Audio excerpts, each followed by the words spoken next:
Hello, everybody. Um, Welcome back. I hope I'm live right now. I'm just going to make sure that everybody can hear me properly and that we are live.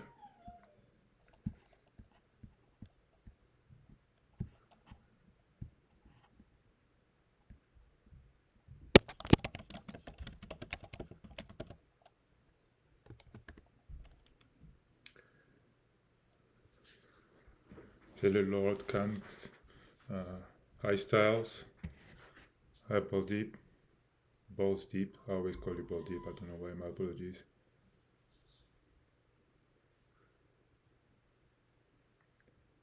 We get started very quickly here. Just waiting for people to trickle in as I just shared the link.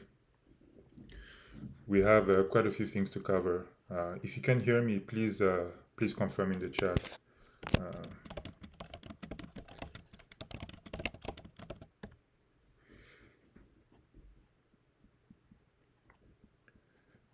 Hi, Anderson. Somebody calling themselves Michael. Hi, Michael.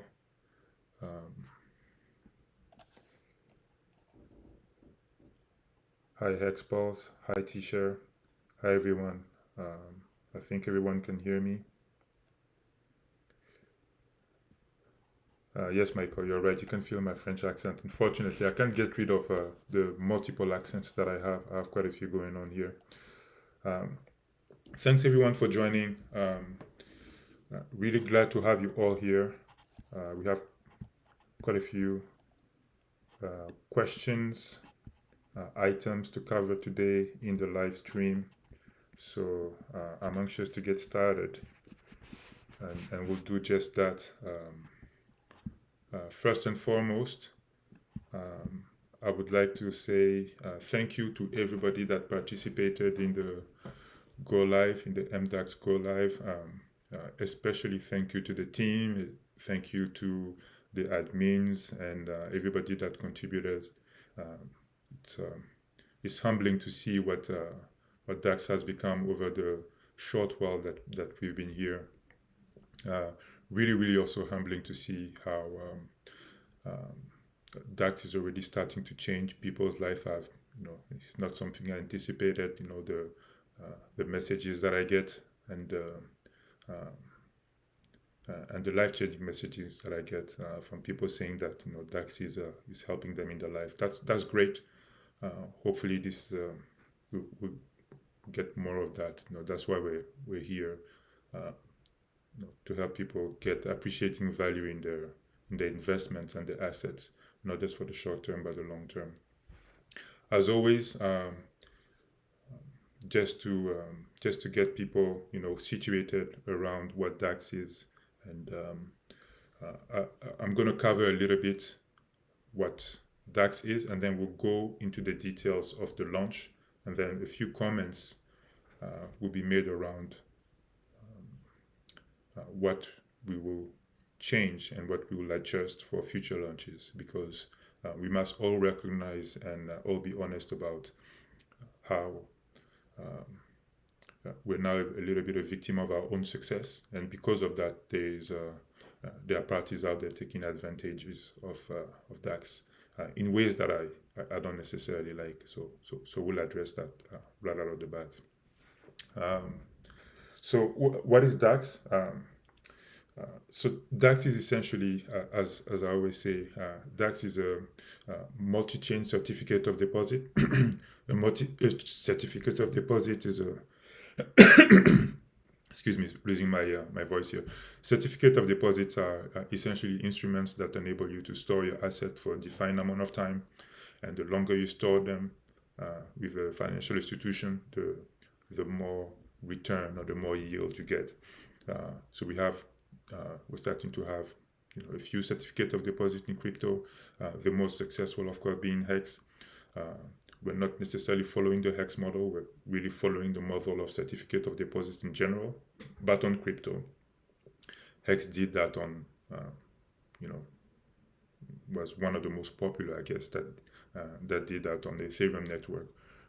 We're avoiding the Ethereum network because Dax wants to specialize in being able to democratize certificate of deposit on crypto. I think that really follows the mantra and follows the philosophy of crypto itself, where it's more for the masses rather than just those who can afford higher gas fee or higher gas transactions. So Daxe is launching on networks that are efficient, very cheap in terms of transaction fees.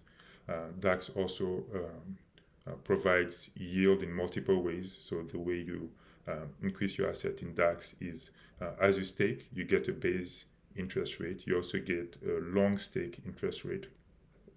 And those combine to provide you higher yield in the long term.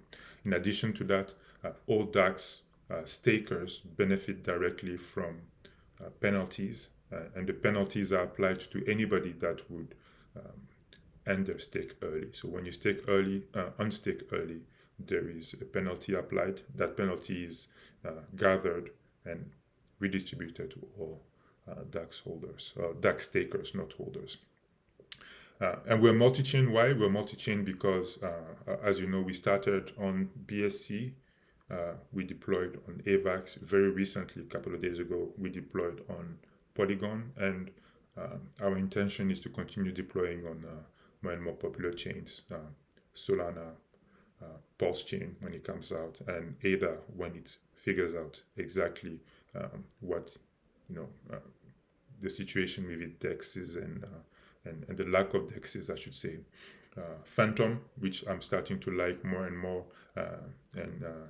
and Scroll Network or Kronos, and Kronos also. So there's quite a few networks out there that are advantageous for us to get onto, including VLX also. I missed VLX, but so yes. So the reason behind that is because we want Daxe to be available on multiple chains, where people don't have to worry about, well, do I have to be on this chain in order to have Daxe? No, you don't. Or you just stay on the chain where you're most comfortable, except Ethereum. When Ethereum figures out Ethereum 2.0, I don't know when that's coming about, hey, we'll be there, we'll be ready. It won't be too much of a hassle for us to adapt Daxe to Ethereum 2.0, but it needs to come out, and when it does, we'll be ready. So addressing also some of the questions in that same line around what will Daxe do or what will Daxe be sorry, I've just remembered that I forgot to post the links on Twitter, so I'll do that. Where will Daxe launch once now that we're already on 3 chains? We'll definitely deploy on Polygon and sorry, not on Polygon. Sorry. Let me just finish this and then come back right to you, instead of me just babbling around while trying to do 2 things at the same time. I'll just post on Twitter here.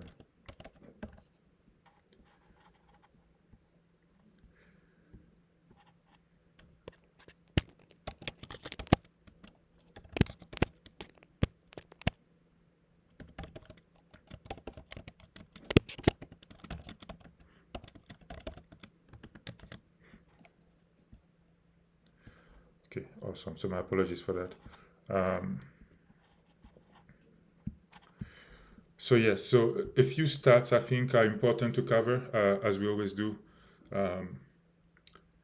We just went live a couple of days ago, so that was on the 12th.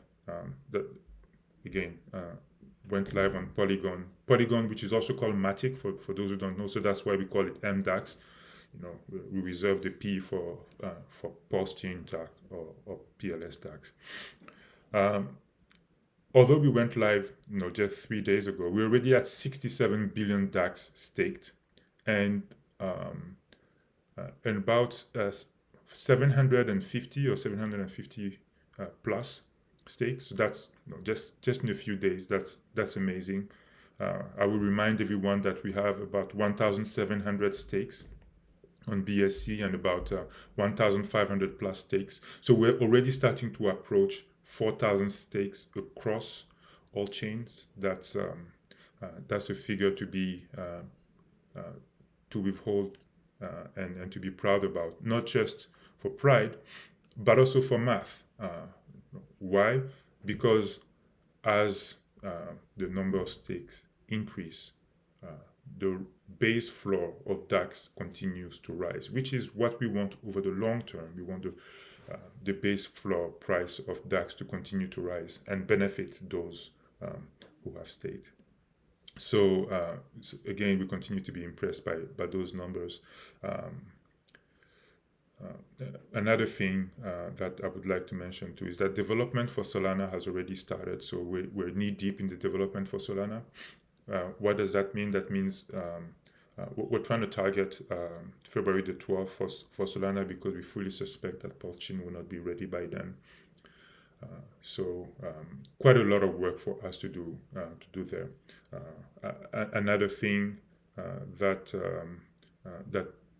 bears mentioning when it comes to those chain launches is when Pulse-Chain goes live, what I would like to do is to not go live right away after Pulse-Chain, give some time for the network to settle down and for the hype to settle down, and then we'll go live. So we might, after Solana, we might, most probably launch onto a chain like Phantom and let the momentum build and the dust settle until we onboard onto Pulse-Chain itself.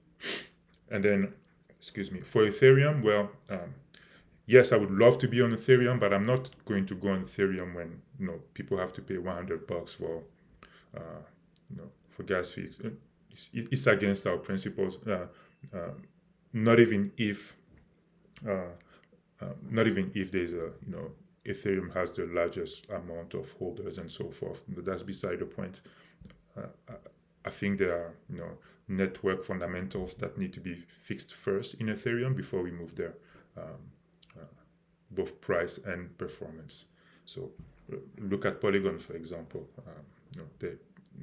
Being a layer 2, yes, they don't have all the content nor all the the user base, but yet it's fast enough. It's not perfect. It's fast enough.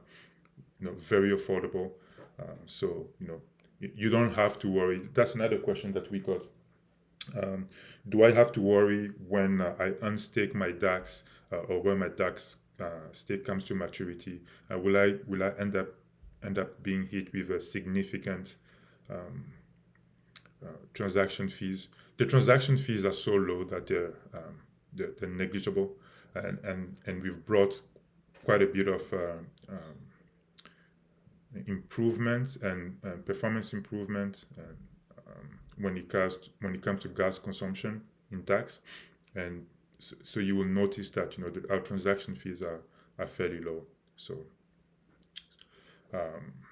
so it ties into what we want to be. We don't want to to be on chains that are too expensive.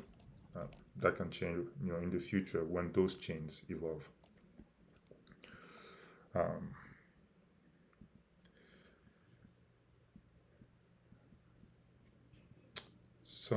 I'm just going through the questions that I had noted down. So I think it's important to address the Polygon go live. So as many of you have known, maybe I was too vocal about it.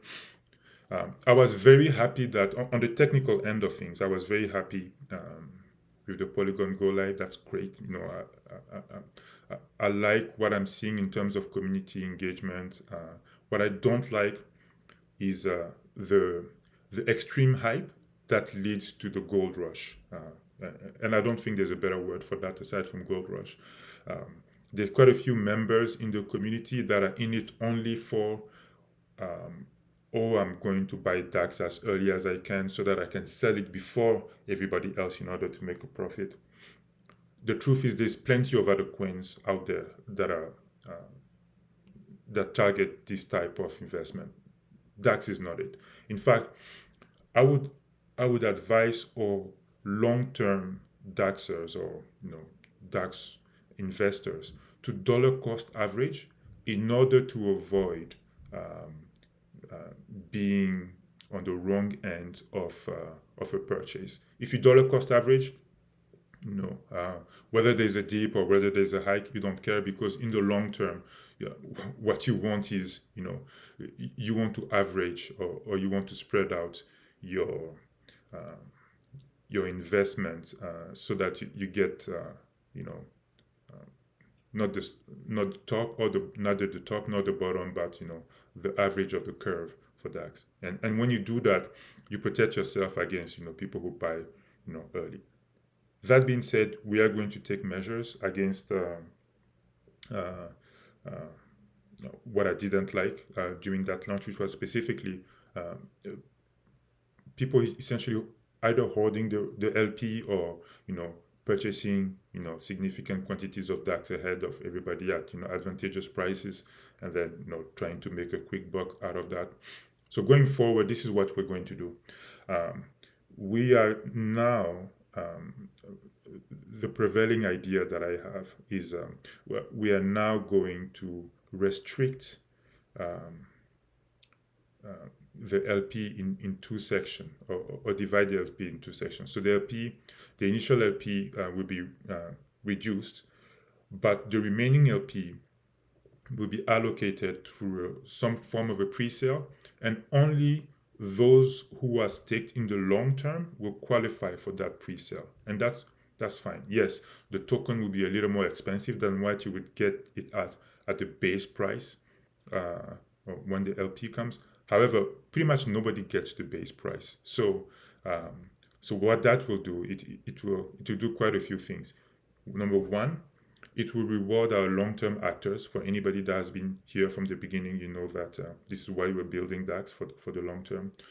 Number two, it will significantly reduce or pretty much eliminate the gold rush, because you have your coins. You don't need to stay up. I don't know how many hours some people stayed up just so that they could have an edge ahead of everybody.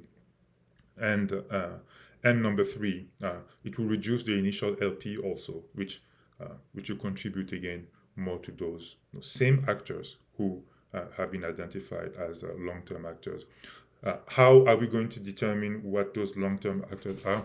The formula is already determined. There will be a minimum score, a minimum staking score across all chains, by the way. So you don't need to worry about being on one particular chain or another. There will be a minimum staking score that will be a threshold above which you will be able to purchase some of those pre-allocated tokens. And I think that's fair, because if you think about the intent of those who are purchasing for dumping, they're just purchasing in order to dump right away. Although we want to build a project for the long term. So for all those who are also worried about price fluctuations and so forth, I'm not worried about that at all. Why? Because that's why I focus on those staking metrics. As the staking metrics continue to be as healthy as they are, they benefit the long-term holders with continuous price appreciation. So the details of those will be released. So that means, what is the threshold? The threshold will be I'll communicate that very soon ahead of the next launch, and yeah, that covers that. If the next launch, so another question that we get, if the next launch is Solana, how is that going to work? Because Solana is not an EVM chain. That's a great question. It's not too complex. In fact, what we'll do is we'll have a smart contract which is dedicated to registering your EVM address. So essentially, you will log onto a site and you will register. It will detect your EVM address, and then you would have to register the associated Solana wallet address, and then from there we'll determine where we can airdrop your tokens once we once we're done, once we do the airdrop. So yeah, so that's how this will work. So look out for that. Also, when it comes out, we'll communicate it to everyone. I think that's the best way to go about it. So scanning here, Lordkans is asking some questions. Just making sure I'm not missing comments or questions from the chat. Oh, how many stakes can you get per wallet? So there's there's a minimum of 100 stake that you can have per wallet. And again, so if you remember my comment around performance of Daxe and it being gas friendly, that contributes to that also. But you know, if you want to have more than 100 stakes, all you have to do is, you know, just create a new wallet. That's fairly easy, and then you know, Bob's your uncle, and you should be able to get around that. Oh, what is an EVM address? My apologies. Okay, I need to explain that. Thank you for the question, Space. So, on the blockchain, there are classes of blockchains, and they belong to certain families. So, Ethereum was really the first smart contract blockchain, and a lot of chains actually copy that model or fall within the family of EVM. You know, Ethereum Virtual Machine. That's what it stands for. So think about Polygon and think about AVAX. You know, BSC for that matter. They all fall within that same family. So when you write a code for Ethereum, it pretty much works for all these other chains. You do have to test it to make sure it works. So that code is portable. So your wallet address, in fact, so when you connect to Ethereum with a certain wallet address, you can connect to all these different chains, all these different EVMs with the same wallet address. Your wallet address does not change, and yeah, so that's how we are able to do airdrops to Polygon once we have scanned BSC and AVAX, because we know your wallet address is there, and we also know your wallet address in Polygon. Going to Solana, which has a totally different you know, blockchain mechanism, their wallet address is different. So that's why we have to have a mapping. So that's where it comes from. Yes, thank you, Styles. ADA will have the same issue because ADA is also not an EVM. So that's something we need to fix. Moving on to other questions here. So how will we adopt future launches? I think we've covered that. Again, I'll repeat, there will be a threshold for what we consider people to be long staked. And those who qualify as long stake, or any wallet address that qualifies as a long stake, will have the ability to purchase pre-sale Daxe token for the next launch, and they will not have to worry about trying to jump in or trying to jump in late and, you know, having to buy 100 Daxe after, you know, somebody else has already bought. So will the airdrops be done on the next launch? Will the airdrops be done after the LP has been created? Yes. So on all previous launches, what happened is we did the airdrops after the LP was created, and this time we tried to do them both at the same time. But what happened is some people got a hold of the address before others. So what we'll be doing is we'll ensure that the airdrops are done after the LP. I don't like the airdrops being done after the LP has gone live because, you know, I prefer everybody to have their tokens, and then, hey, it goes live. If you want to sell, you sell, because then there's always people who want to buy. But that's beside the point. On the next one, most probably we'll have the airdrop done if not very soon after, then very, very soon before the LP is created. Would there be a general time frame for go live? Just like last time, no, it will be within the window of 24 hours. There's a lot of work that needs to happen for the go live to go right, a lot of it.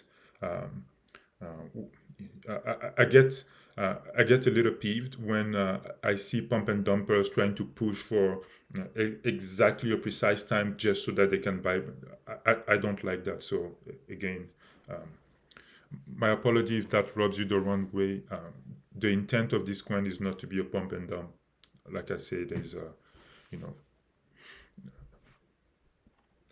there's a lot of other coins out there that do that. So this doesn't need to be that. CoinMarketCap and CoinGecko. So again, we've applied to CoinMarketCap, we've applied to CoinGecko. We did hear back from CoinMarketCap saying that we don't meet the criteria yet. Most probably, it has to do with the volume or some other metrics that they're looking for. To tell you the truth, I don't really care. I think whenever we meet the metrics or whenever they're ready, we get included. Here's something else to keep in mind. I don't think CoinGecko and CoinMarketCap have ever seen a token like ours. So in which category do they place us? Do they go and combine our volume? Do they have a combined volume? Do we have a combined market cap?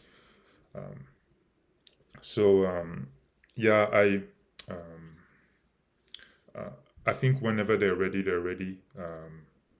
There are ways to get around, us having to, to cheat some numbers. But again, that's not what I like to do. So I think it will be very difficult for those who sit on the panel and evaluate the tokens for CoinMarketCap and CoinGecko to have a very clear understanding of what DAX is. It's easier for them to understand something like sheep. But again, that's up to them to decide.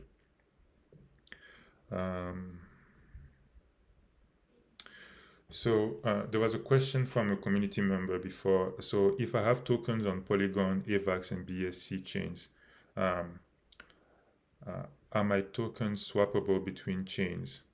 And in term, so I think that drives towards a couple of things. Number one, staking arbitrage. Again, if there is a chain out there that has a lower price or lower staking scores overall, I think it's advantageous for you to get there. Why? Because of the compound DAX allocation that you get from chain to chain. So imagine that you have DAX on BSC, and without doing anything, you get allocated DAX on AVAX.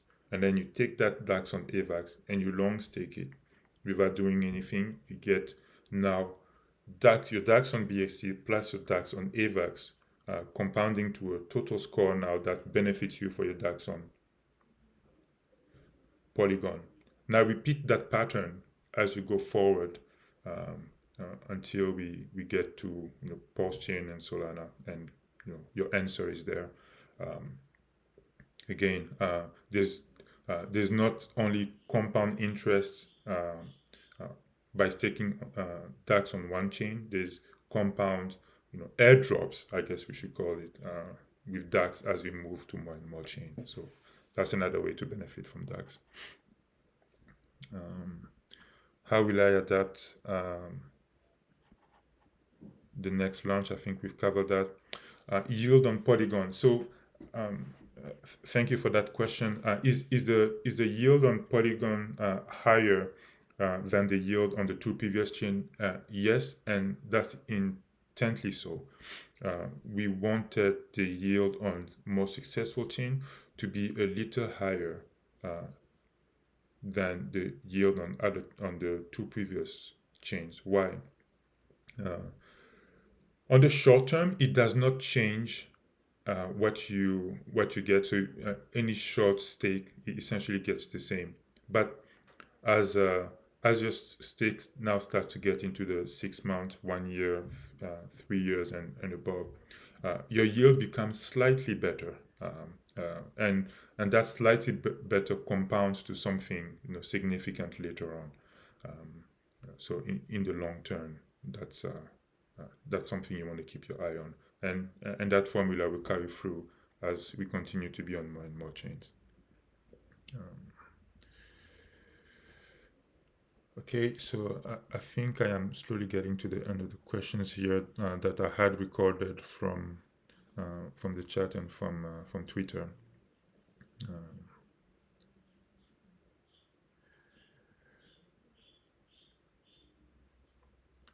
Okay, so just scanning the chat again for additional questions. Thank you, Expulse, for that.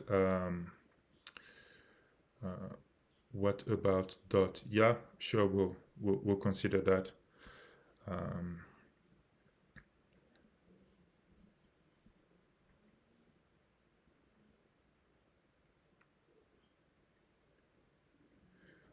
Field, so I think I got your comment, Field. So Evm address that stake for airdrops will have your Solana ADI addresses coupled with your stake. That is correct. So that, as I explained before, um, uh, Evm address that qualify, and by qualify you will need to have to pass a certain threshold of staking in order to qualify. And once you pass that threshold of staking score, and you all know how the staking score is calculated. For those who don't know, I'll repeat it. So that's the amount you scored, the amounts you staked multiplied by the duration, and that contributes to a staking score.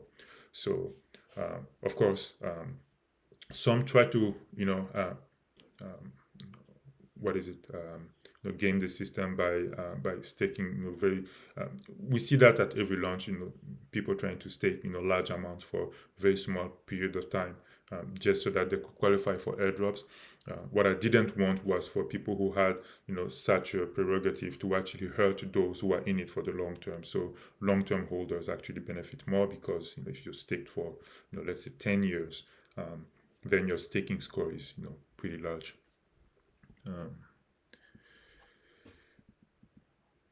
So question from Spake. The yield on Polygon is higher. So yes, okay, let me explain that. So the base APR is the same. So the base APR is always 20%. The long yield return is slightly higher. So what does that mean? That means in the short term, there's pretty much no difference between the two.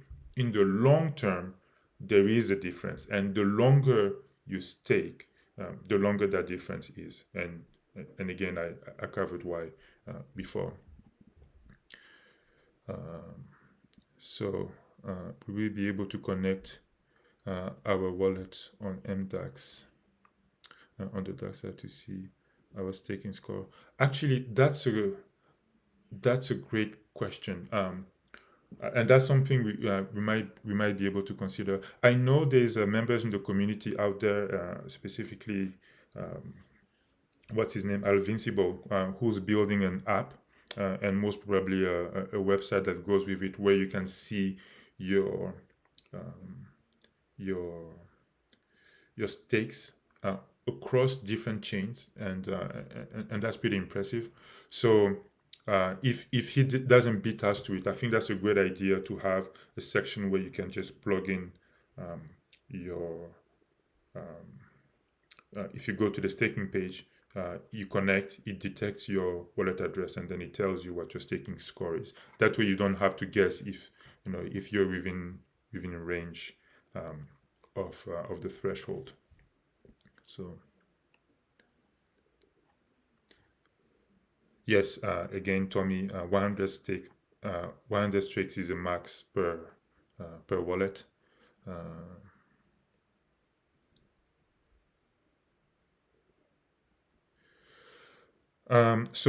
Team Gregory is saying, to give newbies a shot, you should consider giving people the chance to pre-buy a stake on the next. No, I don't think so. I think staking should be an intentional action.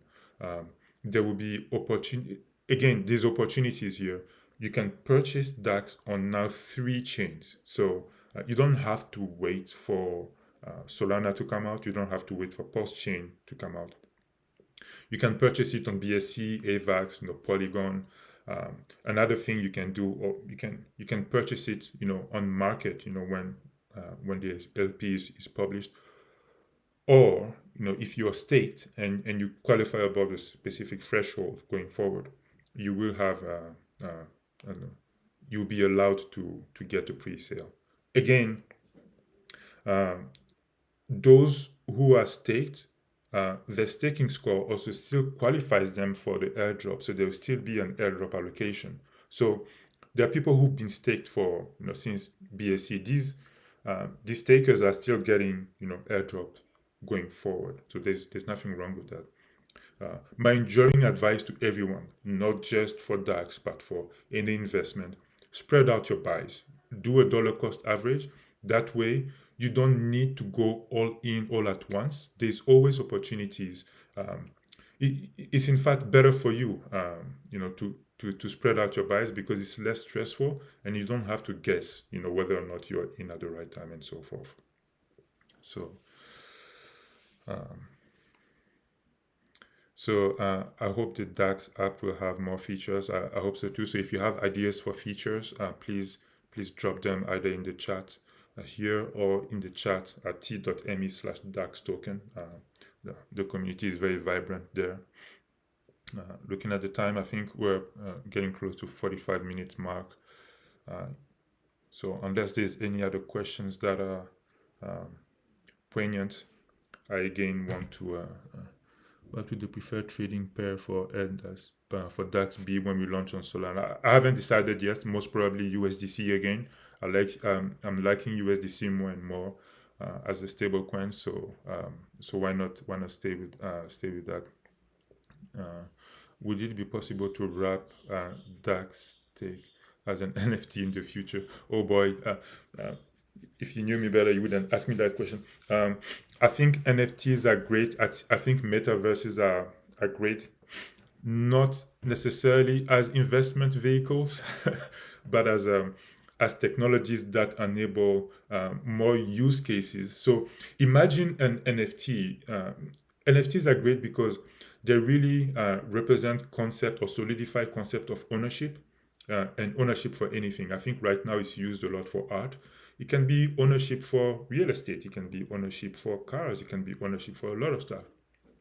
So I think NFTs are going to be the underpinning for ownership for a lot of stuff on the blockchain. And this is great. If a 15-year-old spends 15 minutes developing an NFT and is trying to sell it to you at 1 million, you know you're in a bubble. You know you're in a bubble. So don't. So try to take a step back and try to look at it. However, that being said, metaverse is the same. So there's a lot of people who are going to try and capitalize on what a metaverse is, and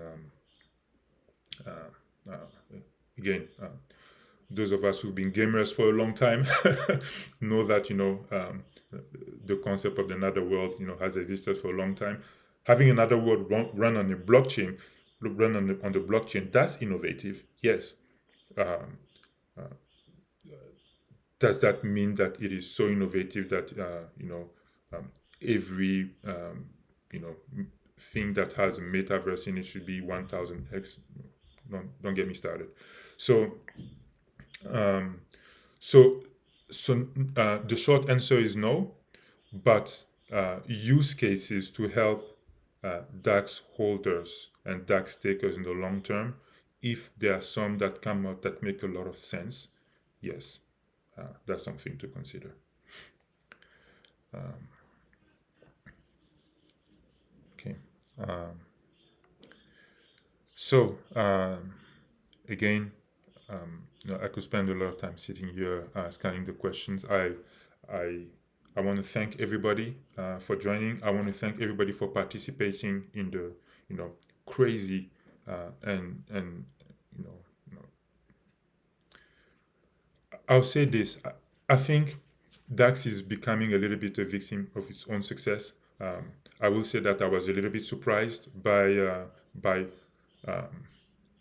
how much people were hyped about the go live for mDAXE.